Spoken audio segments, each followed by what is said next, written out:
Good morning. So, are you up against some tough odds in the day ahead, or this week, or this quarter, or this year, or in your life? If so, then the story of this remarkable human being should give you just the shake of the shoulders that you might need. Loretta Claiborne was born August 14th, 1953. She was the middle of 7 children in a poor single-parent family. Born partially blind and intellectually challenged, she was unable to walk or talk until the age of 4, and she wore diapers until she was age 30. When Loretta was 6 years old, the social worker recommended that she be institutionalized. Loretta recalled, "I didn't know what an institution was," she said. "I thought I was going to a private school and I was excited. Miss Dorothy next door brought me a box filled with white clothes as a going away present. I didn't know anything, but I was getting stuff that my brothers and sisters didn't have, and I was getting to go to a fancy school. I got new pajamas and everything," she said.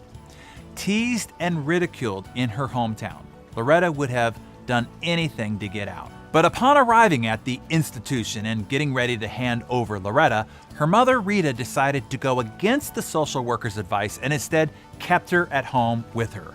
By the time Loretta reached 10th grade, the school system was experimenting with alternatives to classroom education. They called the program School to Work. The program meant busing from school to a workshop to do odd jobs. Loretta hated taking the bus, so she ran to work instead. Running also became an outlet for her, a way to kind of get away from everything and all the things that were wrong with her. That passion for running would be a life-changing thing for Loretta. Her mother started making her run every day. She would go down to the church hall, practice with a group. She begged her mother to let her quit, but she didn't understand the point of the exercise. Little did she know the practices she was forced to attend were Special Olympics practices. In the spring of 1971, she was invited to go to the Central Middle School for the first Special Olympic Games of her life. For the first time in her life, people were cheering for her. She was having fun and for once getting a moment in the spotlight, something only her brothers and sisters and people on TV usually got. Other people, something that day changed in Loretta's heart. Loretta said, "I finally belonged to something. No place on earth ever had loved me back, but not anymore. At Special Olympics, I belonged."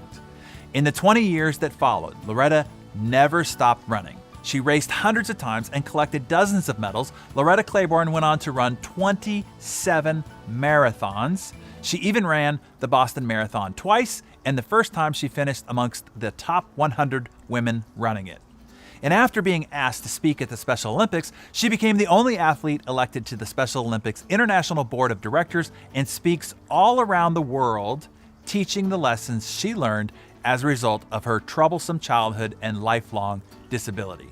Running is not the only part of her life. She also holds a 4th-degree black belt in karate, communicates in 4 different languages, and holds 2 honorary doctorate degrees.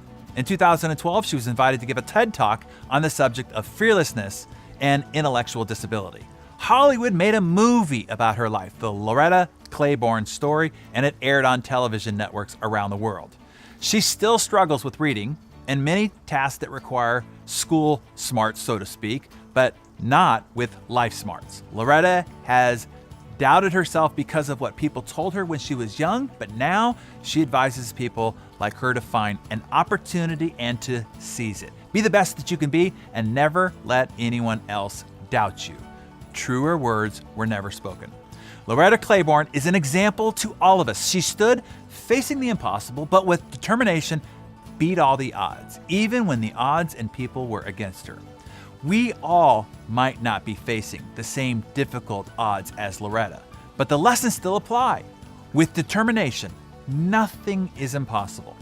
So this morning, pull up your sleeves, stand tall, use your determination, and overcome any seemingly impossible obstacle ahead of you. And hey, if you have friends, family, or teammates that need to be reminded of their greater potential, forward this Darren daily to them and encourage them to subscribe. Who is another person, historically or somebody that you know personally, who has beat the odds through sheer determination? Share that with us in the comments below.